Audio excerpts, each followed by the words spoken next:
Large areas of the island are without power, running water, or critical medical supplies. The storms worsened an already severe economic crisis. Puerto Rico's GDP has contracted 9 of the previous 10 years. Its poverty rate is triple that of the mainland. Puerto Rico sold billions of dollars of bonds to cover skyrocketing deficits since that recession began, and now faces $74 billion in public sector debt that threatens to make recovery from these natural disasters impossible. Individuals and organizations within the Yale community have sent aid to Puerto Rico to help alleviate the suffering. However, Yale has another major and hidden influence on the island's future. 5 investment companies, who together manage $1.3 billion of the university's $27 billion endowment.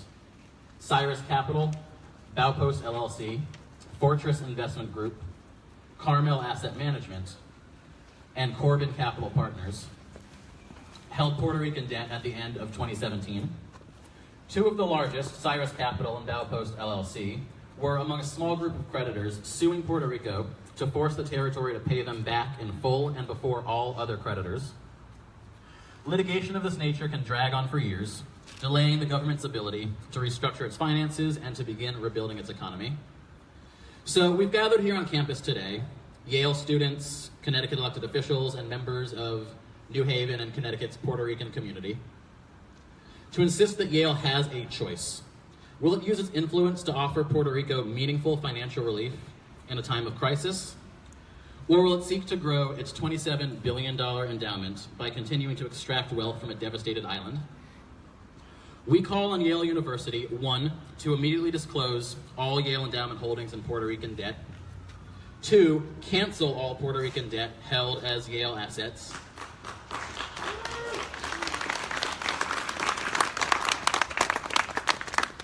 And 3, write to other investment managers and other universities, urging them to cancel their holdings in Puerto Rican debt as well.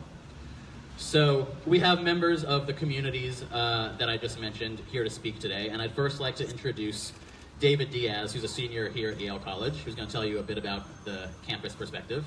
David. Woo!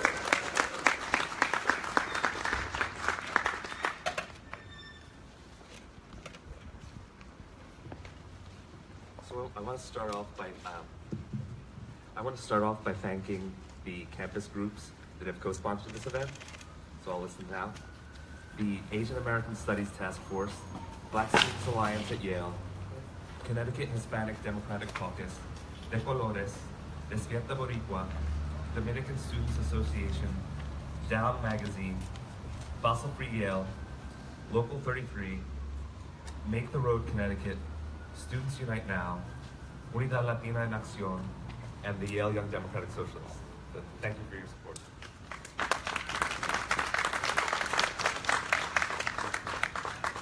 So like Charles said, I'm a senior at Yale. And to be honest, I wasn't very surprised when I found out that Yale invested in Puerto Rico's debt. Yale has demonstrated time and time again that they are willing to put making money over people's lives. Through their investment in fossil fuels that are destroying this planet, and the attack on the Pessimist community with the Northern Pass in New Hampshire, which thankfully was stopped, it is clear that Yale's only concern is profit. Nevertheless, Yale has a chance to do what's right and cancel the debt in Puerto Rico. When Hurricanes Irma and Maria hit, Puerto Ricans all across the world, myself included, worried for their loved ones. The disasters haven't all been natural, though. The continued disaster is man-made. The Trump administration's failure to help Puerto Rico rebuild has made tragedy seem endless. Puerto Ricans across the country, especially those on the island, have realized that even though we are citizens, Trump does not care about our suffering. In a time when we can't even trust our government to do what's right to protect us, Yale must cancel Puerto Rico's debt and affirm that Puerto Ricans deserve a chance to rebuild. I talk to my grandma every week, like a good Puerto Rican grandson. And every week she tells me that she has not been able to contact loved ones who are still on the island. We have no way of reaching them to see if they are okay. Like Trump, Yale is demonstrating that it doesn't care about Puerto Rican people by continuing to profit off of the island's suffering. Canceling their holdings in Puerto Rico's debt would not only send a message to Yale students from Puerto Rican families that they care about the communities that we come from, but it would also send a message to investors across the world that canceling the debt is the right thing to do.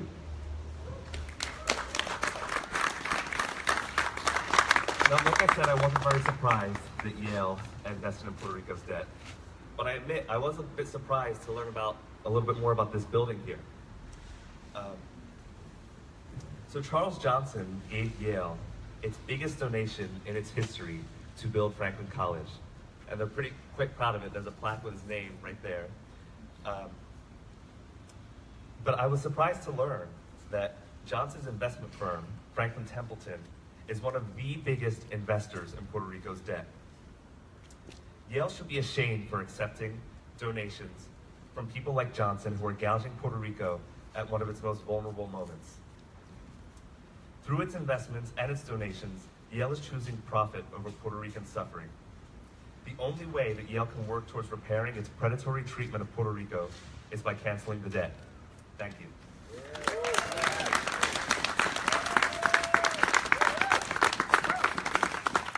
Thank you, David. Thank you, David. I would just like to add that Franklin Templeton, which David mentioned, which is Charles Johnson, the guy with the plaque there, his family business owns $1.8 billion in Puerto Rican debt. They're the second largest holder of Puerto Rican debt, period. Okay, so next I would like to introduce Norma Rodriguez from La Voz Hispana.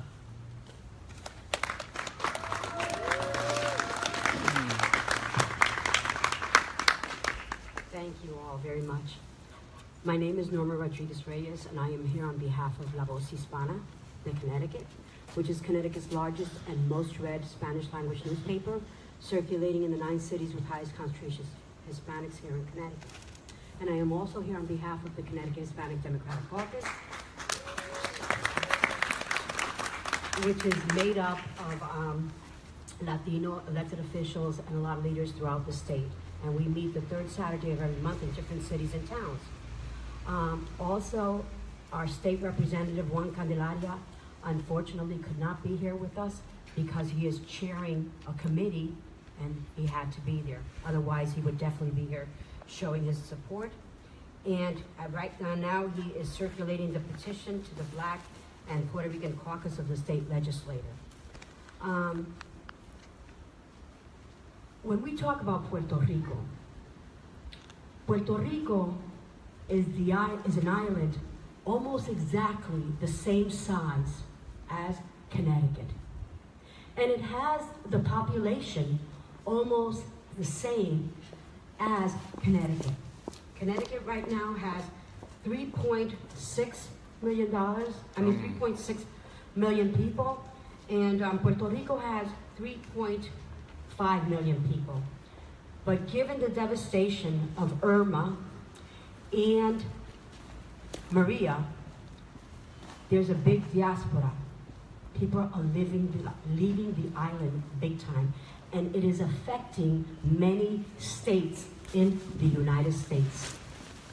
So when we talk about Puerto Rico, let's talk as if the hurricane had hit Connecticut. 155-mile winds devastated the center of the island, affecting more, aside from the cities, affecting more the towns. Imagine if our towns in the suburbs were devastated. What would we want to happen if we were in the condition where there would be no power? The poles all fell down and there's no electricity. And the big difference between Connecticut is Connecticut has New York and has Massachusetts in the borders. And you can bring in trucks from the south, the Teamsters, to come in and bring us the supplies that we need, and Connecticut would be fixed a lot quicker than an island which there's nothing around it except water. And that's why it's taking so long. So all I am saying, the same thing that you would want for Connecticut is the same thing we should want for Puerto Rico. Now, what's very interesting about Puerto Rico is if you look up at the makeup of the people of Puerto Rico, they were the native Indians, los Taínos, exactly like Connecticut. They were the Africans from Africa, exactly from Connecticut. They were the Europeans from the different countries that wanted to take over Puerto Rico, exactly like Connecticut. But you know what? We had the best stock because our Indians were directly there from the island. Our Africans came exactly from Africa, and when they brought the Africans in, they brought the best, okay? Why? Because they wanted them for the infrastructure, they wanted them for the hard work. So they made sure that they picked the best to come here. The Europeans that came here, okay, were also the ones that wanted to take over the island. So obviously they were well suited for the job and the mission that they wanted to accomplish. So if you really look at all the people of Puerto Rico are exactly the same makeup of the people of Connecticut and the people of the United States. So that's why we should really seriously think, and let me tell you, if none of you had had an opportunity, and I know many times I don't want to, because self-preservation is everything in life, when you begin to see the stories and the lives and how that hurricane has devastated our people, you would begin to cry. Because we can't help but think, hey, if it's happening to them, it could easily be happening to us. So, the resilience of the people of Puerto Rico has been inspiring, but the island is suffering big time after the storm, and those suffering, ladies and gentlemen, are our friends and our families. Yet, Yale, what is it doing? It's investing in the debt. And it is New Haven's largest employer. So what we need from Yale is to provide relief. We need for Yale to give Puerto Rico a fresh start. You know what, the Internal Revenue Services provide fresh start for the people that are in debt and cannot afford to pay. So we are asking for that to happen. And Yale is in an excellent position because of its tremendous influence to be able to do it, plus to influence others to do the same. And that, ladies and gentlemen, is what we would like. We would like Yale to forgive the debt. Thank you.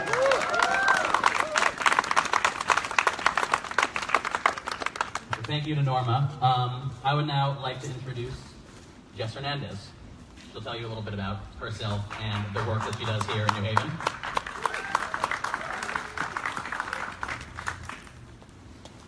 Good morning, everyone. Good morning. My name is Jasani Hernandez, and I'm a food service worker for the New Haven Public Schools. I am also the vice president of our local 217. I am a member of the Puerto Rican community in New Haven. Our community is strong, but our neighbors, friends, and families are struggling. For example, on October 2017, my grandfather from Villa Palmera, Puerto Rico, 85 years old, had to leave his home and stood with family for months because of lack of light and other common resources.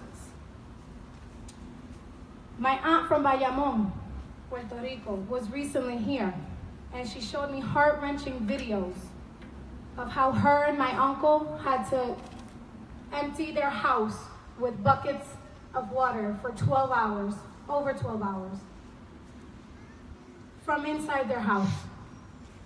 Puerto Rico has lost 10% of its population due to migration during the economic struggles of the past decade. And the storms have caused even more people to flee. This shows how Hurricane Maria has wreaked havoc on the island of Puerto Rico.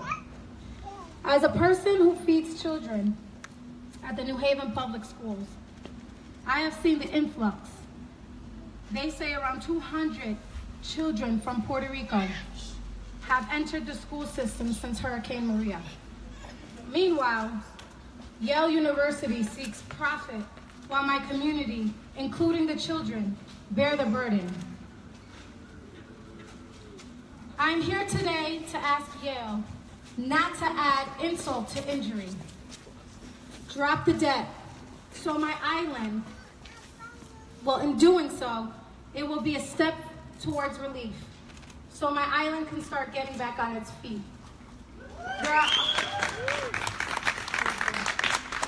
There are other ways to make profit.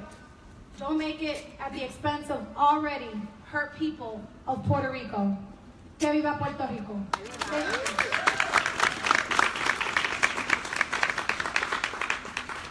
Thank you, Jess.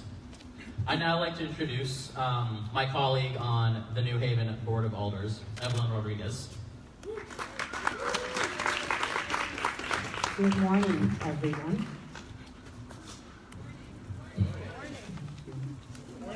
Thank you for coming out in this significant event. My name is Evelyn Rodriguez. I am one of 30 alders in the city of New Haven, representing Ward 4. I am also an alumni of Yale University School of Medicine, Department of Epidemiology and Public Health. It is with great honor and privilege that I direct myself to you on behalf of my community and on behalf of the Isla del Encanto, Puerto Rico. I, along with many new residents, am worried about the condition of Puerto Rico and find that Yale could do more. Friends and relatives in Puerto Rico are still losing sleep, experiencing sadness and stress, hopelessness, and illness because of the conditions many people are still facing in Puerto Rico. I have been told by recent arrivals from Puerto Rico that there are still areas without proper utilities, lack of clean water and food. Some who have visited the island cry deeply for those who are in farming. Their crops are all gone and they have to start over. Transportation is a problem. Many roads are gone and many homes are also gone and need to be rebuilt. I reach out to President Salovey, Mr. David Swenson, and my fellow alumni of this prestigious Yale University with two requests. One, that you use the influence of Yale University, its partners and alumni to relieve Puerto Rico's unsustainable public debt burden. Prior to Hurricane Maria, public debt was already slowing Puerto Rico's recovery from a severe recession. Puerto Rico can and will continue to thrive, but it can benefit from a boost, which I believe Yale can give. The university states in its mission, we carry out this mission through the free exchange of ideas in ethical, interdependent, and diverse community of faculty, staff, students, and alumni. Make the university's mission real in our neighboring state, Puerto Rico, preparing leaders worldwide who serve all sectors of society is key in living the university's mission. Some of these students can engage in rewarding activities to help Puerto Rico move forward. This is my second request, that schools at Yale engage in projects that could be a win-win for students, faculty, and Puerto Rico. For example, Yale School of Medicine in May of 2017 began a partnership where the Yale Center for Clinical Investigation, the Puerto Rico Science, Technology, and Research Trust, and the Puerto Rico Consortium for Clinical Investigation created a partnership. The partnership's goal is to improve the health of Latino people through clinical research and trials and to train Latinos in Puerto Rico. And for example, in our New Haven neighborhoods, the School of Medicine, the School of Forestry and Environment, the School of Architect have had students of theirs engage in coursework, completing them by participating in our health centers and improving them and founding them, our neighborhood health centers, our green spaces from vacant lots and homeless transitional housing. Building a direct bridge between Yale and Puerto Rico, as Yale has done in the greater New Haven and neighboring cities. This can be a great investment whereby what Yale forgives can be eventually restored by further investing in projects that will bring hope to Puerto Rico's residents, hope to their families in New Haven neighborhoods and throughout the country. Thank you so much.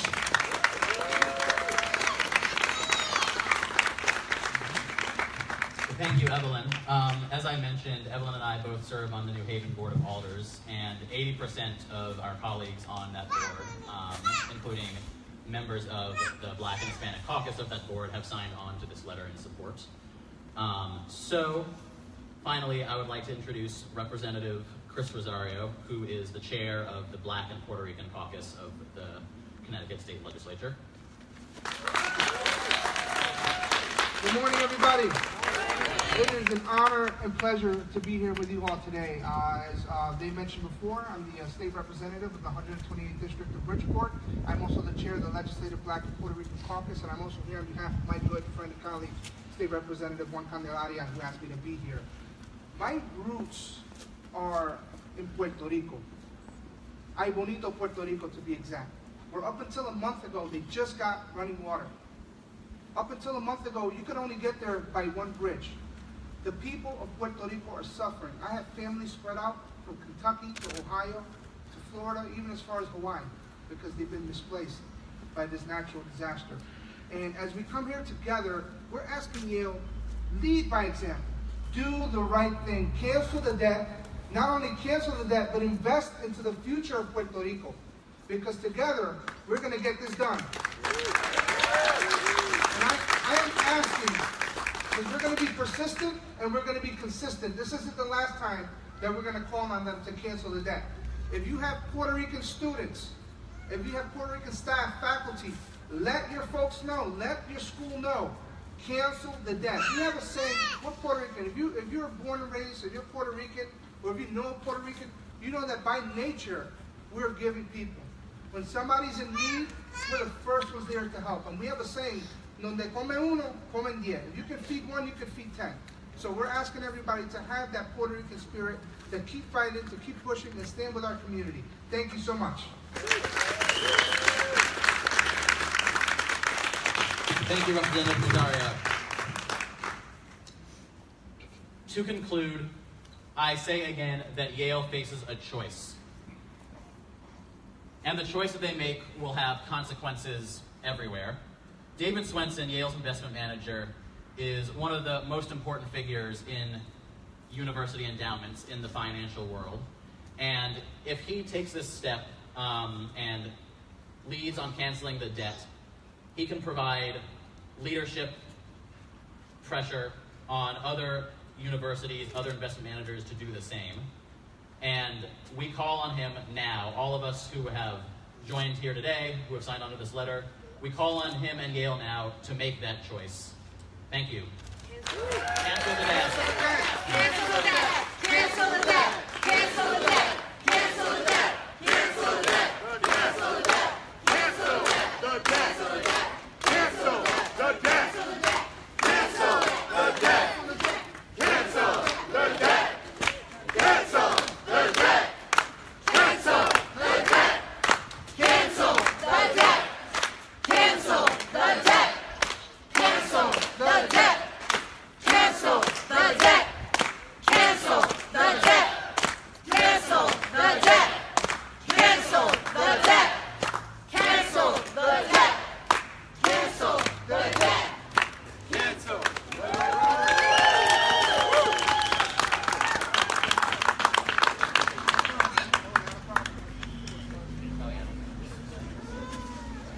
say, Puerto Rico no se vende. Puerto Rico no se vende. Y desde aquí terminó nuestra transmisión a través de La Voz Hispana de Conérico en su Facebook. Muchas gracias.